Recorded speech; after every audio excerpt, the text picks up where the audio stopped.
तो आप जिस चीज की बात कर रहे हैं कि जो चीज शुरू से शुरू आ रही है उसको कंटिन्यूएशन में हम फॉलो करें। मैं कम्युनिस्ट हूं। हाँ। मैं नहीं मानता अस्तित्व को ईश्वर के। भाई शुरू से कहा जा रहा है कि जिसने हमें जन्म दिया वो माता है। क्या आप नहीं मानते कि उसे आप माता कहते हैं? नहीं, माता को तो मानते हैं। फिर आप कह रहे हैं कि आप कहते हैं ये भी तो बरसों से चली आ रही है माँ की परंपरा, ये मेरी माँ है। क्यों माने? हर पुरानी परंपरा को आप नकार देंगे तो राम सेतु भी पुराना, उसे भी नकार दीजिए।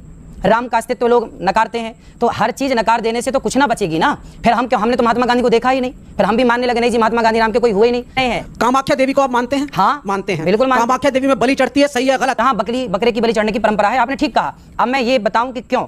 हमारे वेदों में लिखा है स्पष्ट, अहिंसा ही परमो धर्मः।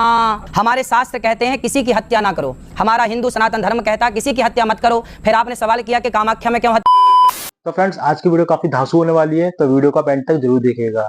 तो आज की डिबेट के अंदर जो विवेक श्रीवास्तव जी हैं, जो कि वैसे काफी ज्ञानी इंसान है, वो महाराज अनिरुद्धाचार्य के सामने काफी हीरो बनने की कोशिश कर रहे थे और उनके सामने ऐसी ऐसी बातें बोल रहे थे जैसे कि मैं नास्तिक हूँ, मैं भगवान को नहीं मानता, आप मानते हैं, ये है वो है, पता नहीं इधर उधर की बातें कर रहे थे। तो जब अनिरुद्धाचार्य जी ने उनके सामने बोलना शुरू करा, उनके सवालों के जब आंसर देना शुरू करे, तो उनकी बोलती ही बंद हो गई, वो कुछ बोल ही नहीं पाए उनके आगे। तो आज की वीडियो काफी मजेदार है, तो आप वीडियो को एंड तक जरूर देखना। और अगर आप हमारे चैनल पर नए आए हैं, पहली बार है, तो हमारे चैनल को सब्सक्राइब करना मत भूलिएगा। तो वीडियो शुरू करते हैं। खराब शुरू करते हैं बिना किसी बकचोदी। अनिरुद्धाचार्य जी, देखिए, एक चीज होती है वैज्ञानिक सोच। ठीक है। एक समय था प्राचीन समय में जब मनुष्य कपड़े भी नहीं पहनता था। धीरे धीरे करके हम इवॉल्व हुए।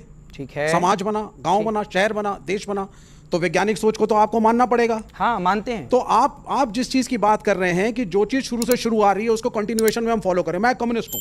हाँ। मैं नहीं मानता अस्तित्व को ईश्वर के। भाई शुरू से कहा जा रहा है कि जिसने हमें जन्म दिया वो माता है। क्या आप नहीं मानते कि उसे आप माता कहते हैं? नहीं, ये फंस गया सी है। नहीं, माता को तो मानते हैं। फिर आप कह रहे हैं कि आप कहते हैं परंपरा मैं नहीं मानता। अब ये कह रहे हैं पुरानी व्यवस्था क्यों माने। मैंने उदाहरण दिया कि जिस माँ ने जन्म दिया है, ये भी तो बरसों से चली आ रही है माँ की परंपरा, ये मेरी माँ है। क्यों माने? हर पुरानी परंपरा को आप नकार देंगे तो राम सेतु भी पुराना, उसे भी नकार दीजिए। राम का अस्तित्व लोग नकारते हैं तो हर चीज नकार देने से तो कुछ ना बचेगी ना। फिर हम क्यों? हमने तो महात्मा गांधी को देखा ही नहीं, फिर हम भी मानने लगे नहीं जी महात्मा गांधी नाम के कोई हुए ही नहीं। भाई वो तो इतिहास जो कहेगा मानना पड़ेगा ना। इतिहास कहता है कि महात्मा गांधी हुए हैं, इतिहास कहता है कि पृथ्वीराज। कि आप में से किसी ने पृथ्वीराज चौहान को देखा, शिवाजी को देखा? आपने किसी ने देखा? झांसी की रानी को देखा? पर नहीं देखा, इससे ये सिद्ध थोड़ी होता कि नहीं जी नहीं थे। भाई इतिहास पढ़ा है ना। जो इतिहास महात्मा गांधी के होने का प्रमाण देता है वही इतिहास महाभारत का राम और कृष्ण के होने का भी प्रमाण दे रहा है। तो आप एक इतिहास मान रहे हैं, एक नहीं मान रहे हैं, ये गलत बात। देखिए, समय के साथ संस्कृति की परिभाषा बदलती है। खान पान, पहनावा, यहाँ आप देख रहे हैं अमीश जी ने जो वस्त्र पहने हैं, मैंने पहने, इन्होंने पहने, शर्ट पैंट पहने हैं, ये भारतीय संस्कृति में पहले नहीं थे। खान पान में आज बच्चे हैं, पिज़्ज़ा भी खाते हैं, चाउमीन भी खाते हैं, बर्गर भी खाते हैं और जाते हैं घर के पास जाके मोमोज भी खा के आते हैं। पर डॉक्टर मना करता है कि ना खाओ। ठीक है, साफ मोमो खाएंगे तो नहीं बीमार पड़ेंगे। तो हमारी संस्कृति में खान पान, पहनावा, सोच, एजुकेशन सब बदलता है। आज लड़कियां भी पढ़ रही हैं। तो आज जो एक स्त्री है, एक लड़की है, वो एक लड़के के बराबर है, उनमें कोई भेदभाव नहीं है। एक लड़की का अधिकार है वो क्या पढ़े, क्या पहने और क्या खाए।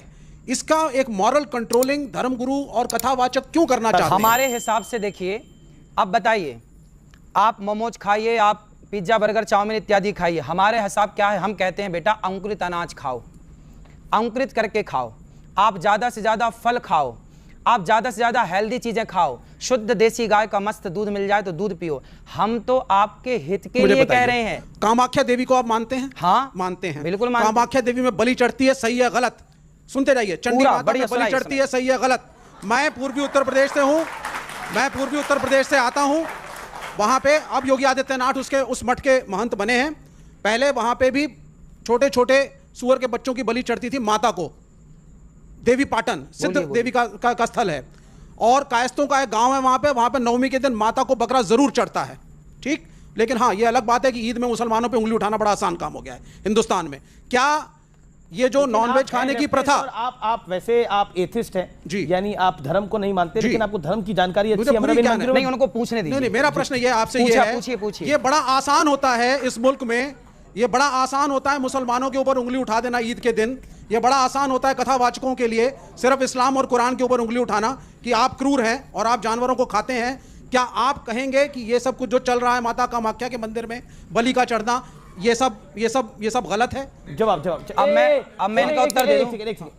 मैं इनका उत्तर दे दूं। जी फिर सुबुई खान। इन्होंने बोला कि कामाख्या देवी में बकरे की बलि चढ़ती है। हमारे यहाँ बंगाल की राजधानी कोलकाता, वहां भी माता जी का मंदिर है, वहां भी बलि चढ़ती है। आपने बताया, और भारत में बहुत सारे मंदिर हैं ऐसे पुराने जहां बकरे की बलि चढ़ने की परंपरा है। आपने ठीक कहा। अब मैं ये बताऊं कि क्यों। हमारे वेदों में लिखा है स्पष्ट, अहिंसा ही परमो धर्मः। हमारे शास्त्र कहते हैं किसी की हत्या ना करो। हमारा हिंदू सनातन धर्म कहता है किसी की हत्या मत करो। फिर आपने सवाल किया कि कामाख्या में क्यों हत्या हो रही है। अब देखो हो क्या रहा है, हमारे मंदिरों में, हमारे वेदों में कहीं बकरे की बलि चढ़ाने की कोई परंपरा नहीं थी।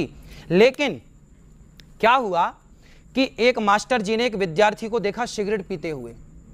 तो गुरुजी ने बोला, क्यों तुम सिगरेट पीते हो? गुरुजी वो क्या है, आदत हो गई है। कितनी पी जाते हो? बोले 10 पीता हूं मैं रोज, दिन भर में। गुरुजी बोले सुन, 10 मत पीना, छोड़ दे पूरी। गुरुजी छूटे, अच्छा छूटेगी नहीं तो एक पी लेना, एक पी लेना। वो एक सिगरेट पीने की इजाजत गुरुजी ने क्यों दी? ताकि धीरे धीरे जब 9 छूटेगी तो एक भी छूट जाएगी। तो क्या हुआ कि हमारे यहां अहिंसा की बात तो थी, पर कुछ लोगों ने मांसाहार करना स्टार्ट कर दिया, मांसाहार का प्रचलन बढ़ गया। तो हमारे ऋषि मुनियों ने कहा कि भाई तुम मांसाहार क्यों करते हो जब वेद में लिखा है हत्या नहीं करनी चाहिए। तो बोले गुरुजी क्या करें, ये आदत हो गई है। तो गुरुजी बोले सुनो, तुम फिर रोज ना खा के कभी कभी खाने की मजबूरन इजाजत दी, वो भी निवृत्ति परक थी कि आप छोड़ दें, इजाजत नहीं दी कि खाओ।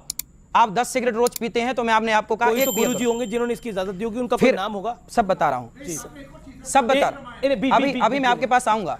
फिर क्या हुआ, ऐसे से ये मंदिरों में मनमाने ढंग से, कोई मंदिर में कोई देवी देवता नहीं चाहती, देवी नहीं चाहती कि मुझे बलि दो, ये मनमाना आचरण है। ये जो बकरे की बलि चढ़ा रहे हैं ना लोग, हिंदू लोग, सनातनी, ये सब मनमाना है। इनको मैं कथाओं से रोकता हूं। काफी वर्षों से चल रही है, काफी वर्षों से चल रहा। अब जो परंपराएं चली आ रही हैं, अब वो तो चली आ रही है ना। अब हम लोग कह रहे हैं कि मत करो। आप भी कहते हैं कि परंपराओं को मानना चाहिए। गलत परंपराओं को नहीं, गलत परंपराओं को नहीं, सही परंपरा को मानिए, गलत को। काफी देर से वेट कर रहे हैं। राम मंदिर में हमने देखा, जो मेरा एक छोटा सा प्रश्न है, बड़े सारे कथावाचक गए, प्रधानमंत्री भी थे, उसका उद्घाटन हुआ। शंकराचार्य ने कहा कि साहब ये एक पॉलिटिकल इवेंट है और इसमें जाना गलत है। पुरी के शंकराचार्य ने यहाँ तक कह दिया कि जब वहाँ पे नरेंद्र मोदी उद्घाटन करेंगे तो क्या शंकराचार्य खड़े होकर पीछे ताली बजाएंगे, और शंकराचार्य नहीं गए। फिर भी कथावाचकों की पूरी पलटन वहाँ पहुँची। यह भी कहा गया कि ज्योतिष के हिसाब से सो कॉल्ड मुहूर्त भी इसका गलत है। कुछ ने कहा सही, कुछ ने कहा गलत। मैं आपके सनातनी धर्म के हिसाब से पूछ रहा हूँ, तो क्या यह कन्वीनियंस का धर्म है आप लोगों का जी, कि जब प्राइम मिनिस्टर पहुंचेंगे तब आप शंकराचार्य का बहिष्कार करके ताली पीटते सारे पहुंच जाते हैं? एक मिनट, बिल्कुल पूछना चाहिए ना पॉलिटिक्स भाई, ये गए थे सब लोग तो इसलिए पूछ रहा हूं। तो क्या वहां जाना सही था या गलत? भगवान राम सबके हैं, और शंकराचार्य जी की आप बात कर रहे हैं। शंकराचार्य जी ने तो आप लोगों को भी नसीहत दी थी कि ठीक रास्ते पर चलो, पर आप लोगों ने कहां सुनी शंकराचार्य जी की बात?